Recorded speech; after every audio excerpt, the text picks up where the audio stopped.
Fish Venkat కుటుంబాన్ని ఇటు సోను సూద్ పరామర్శించారు. ప్రస్తుతం అంతా పాటు ఫిష్ వెంకట్ సతీమణి ఉన్నారు, వారితో మాట్లాడదాం. అమ్మ ఏమని చెప్పారు? ఇప్పటికి కాసేపు క్రితమే సోను సూద్ వచ్చారు కదా, ఏమని చెప్పారు? హామీ ఇచ్చిండమ్మా. ఏమని అంటే అంతకుముందు కూడా నాకు 5 రోజులు ఆయన చనిపోయినాక 5 రోజులకు ఫోన్ చేసిండు. ఆయన్నే ఫోన్ చేసి మాట్లాడిండు. 1,50,000 పంపించిండు. నాకు ఇట్లా 10 రోజులు చేసి డబ్బులు లేవు అని చెప్తే ఇచ్చిండు. ఇస్తే ఆ డబ్బులతోనే నేను 10 రోజులు చేసిన. మళ్ళీ నేను నాకు ఏమొద్దు సార్, నాకు ఒక ఇల్లు కట్టియండి, మా కొడుకులు కొంచెం ఏదైనా పని పెట్టియండి అని చెప్పిన. నేను ఉన్నమ్మా మీకు అన్నాడు. అంతే. అంటే హామీ ఇచ్చిండా? నేను ఉన్నా, మీకు ఏ హెల్ప్ కావాలన్నా నేను ఉన్నా, నేను చేసిన దగ్గరుండి చేస్తా. ఫిష్ ఇంకా నా సొంత తమ్ముళ్ళగానే, నా ఫ్యామిలీ మీరంతా అని చెప్పిండు. అంటే ఇండస్ట్రీ నుండి సపోర్ట్ లేదు ఇవన్నీ చెప్పారు ఆయనకి? అసలు ఏ హీరో అసలు ఎంత మంది హీరోలతో చేసిండు ఆయన, అంత మంది హీరోలు, ఒక్క హీరో కన్నా కనీసం కనికరం వస్తుందమ్మా.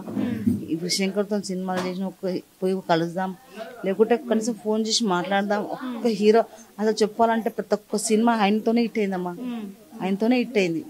కానీ ఒక్క హీరో ఫోన్ చేయలేదు, ఒక్క హీరో హెల్ప్ చేయలేదు. ఇక మంచు మా బుబ్బమ్మ వస్తా అన్నాడు. ఇంతవరకు ఆయన వస్తున్నామని ఎదురు చూస్తా ఉన్నాం, ఇంకా రాలేడు. మరి ఎప్పుడు వస్తుందో కూడా తెలియదు. మరి ఈ ₹1,00,000 ఎప్పుడు ఇచ్చారు? 5 రోజులు 5 రోజులు ఇచ్చిండు.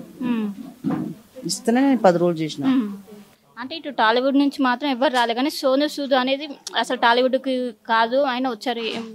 ఆయన వచ్చిందంటే అదే గ్రేట్ కదమ్మా. ఆయన రియల్ హీరో అంటే ఆయన రియల్ హీరో. ఇంతమంది హీరోలు వచ్చారు కానీ ఏ హీరో రాలే. అంటే ఇక్కడ ఒకటేనే కదా, కోవిడ్ టైంలో కూడా చాలా మందికి సాయం చేసి తెలుసు ఆయన గురించి. మా ఆయన తెలుసు, మా ఆయనకు చాలా ఇష్టం ఆయన అంటే. మా ఇంట్లో పెద్ద ఫోటో పెట్టుకున్నాడు ఆయన. ఇంక ఇల్లు కట్టిస్తా అని చెప్పారా? కట్టిస్తా అన్నాడు. పిల్లలకి ఏమైనా ఆధారం చూపించని చెప్పిన, చూపిస్తా అన్నాడు. మరి చూడాలి. అంటే ఇండస్ట్రీ సైడ్ గతంలో అన్నా ఎప్పుడైనా ఈయన అంటే ఆయన చాలా ఇష్టం. రియల్ హీరో అంటాడు. అన్న గురించి ఏం చెప్పారు? వెంకటన్న గురించి తమ్ముళ్ళు అంటాడు, ఇదంతా నా ఫ్యామిలీ చూసుకుంటా అని చెప్పి చూడాలి. ఇక నాకు ఏమొద్దమ్మా, నాకు ఇక అప్పుడంటే ఆయన ప్రాణాలు బతికిమని అడిగినా, ఇక అది కాలేదు, అది అయిపోయింది. మా ఆయన బతికొస్తాడేమనుకున్నాం, బతికి రాలేడు. ఇది ఒక్కటి ఇల్లు కట్టించి ఆ కొడుకులకి ఏదో ఒక పని పెట్టిస్తే వాళ్ళు నన్ను చూసుకుంటారని ఆశ తప్ప ఇంకేం లేదు నాకు. ఇక అంటే అన్న హాస్పిటల్ ఉన్నప్పుడు కూడా చాలా మంది సాయం చేస్తున్నారు, చెయ్యలేదు.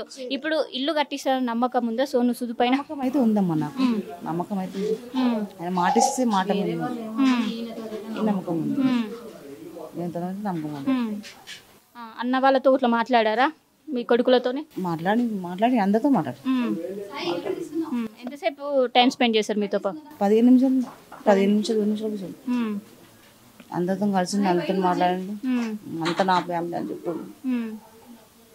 అంటే ప్రత్యేకంగా మీకోసమనే వచ్చింది? ఎలా ఖచ్చితంగా మా గురించి వచ్చిండు, ఇప్పుడు శంకర్ గురించి వచ్చిండు. అంటే ఆయన చాలా గ్రేట్.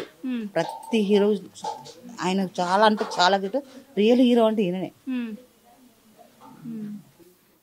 10వ రోజు మొత్తం డబ్బులు సరిపోయినాయా? ఇలా ఆయన ఇచ్చిందంటే ఇంకా కొంచెం కలిపి చేసింది.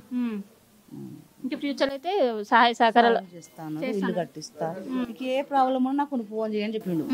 నెంబర్ నంబర్ ఇచ్చిండు. మీకు ఏ సాయం కావాలన్నా నేను చేస్తా, నేనున్నాను, మీకు ఏం మర్చిపోనని చెప్పిండు.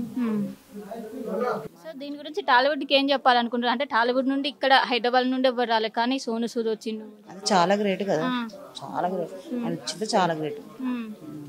ఇటు టాలీవుడ్ నుంచి ఎవరు రాలే, కానీ ఇటు సోను సూద్ ఇటు వచ్చారు. ఆయన రియల్ హీరో. గతంలో కూడా అనేక మందికి సాయం చేశారు. ఇప్పుడు వచ్చి ఈ విధంగా గతంలో 5వ రోజు ₹1,00,000 వరకు ఇచ్చారు. మరోసారి ఇల్లు కట్టడానికి కూడా హామీ ఇచ్చారంటూ కూడా ఒకవైపు ఫిష్ వెంకట్ సత్యమణి అయితే చెప్తున్నారు.